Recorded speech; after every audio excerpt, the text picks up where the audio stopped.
Hello everyone and welcome back to Joys It Flies. If you're new here, my name's Cassidy and I deal with the sewing side of this channel. So in today's tutorial, I'm going to be teaching you how to use a twin needle. It's such a great way to hem fabrics, particularly stretchy fabrics, and it looks really professional.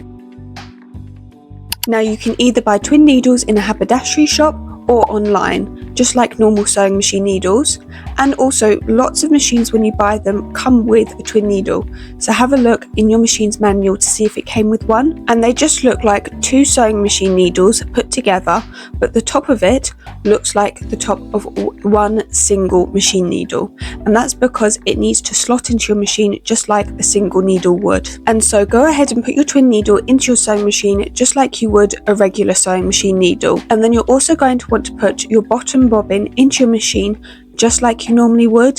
The bottom bobbin does not change at all, but your top bobbin does. In fact, you're going to need 2 spools of thread for your twin needle. So for your first bobbin, you're going to want to thread it in your machine just like you normally would with a normal sewing machine needle. So start threading it through your machine, and once you get down to where the needle needs to be threaded, you're going to want to thread this first bobbin through the needle on the left side. And now for your second bobbin, you're going to need another attachment for your machine to hold the bobbin. Now lots of machines come with a second one, so just check in your machine's manual to see if you have one, and if you do, plop it in your machine. But if you don't, you can use the automatic thread winder on your machine to hold your bobbin.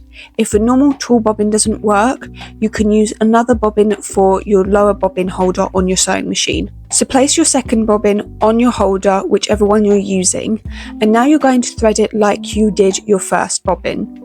So go ahead and thread it all of the way through your machine, and now once you get down to where your needles are, you're going to want to thread this second bobbin thread through the needle on the right side. And now to sew with your twin needle, you're going to want to set your machine at a straight stitch, and also set your stitch length to a longer stitch length, so I like to do between 3 and 4. And for an example for sewing with your twin needle, I'm going to be using just a tester square of fabric. If it's your first time using a twin needle, I would suggest you do that too before using your final project. So on it, you're just going to want to iron a regular hem with the right seam allowance for your project. Now when you pin your hem, you're not going to want to pin it from the back like you normally would. You're going to want to pin the hem down from the right side of your fabric. Now this is because when we go ahead and sew with our twin needle, we're going to be sewing from the right side of the fabric because we want the 2 parallel lines of stitches to be on the right side, not on the wrong side, and of course our 2 parallel lines of stitches will be coming from the top threads, not the bottom.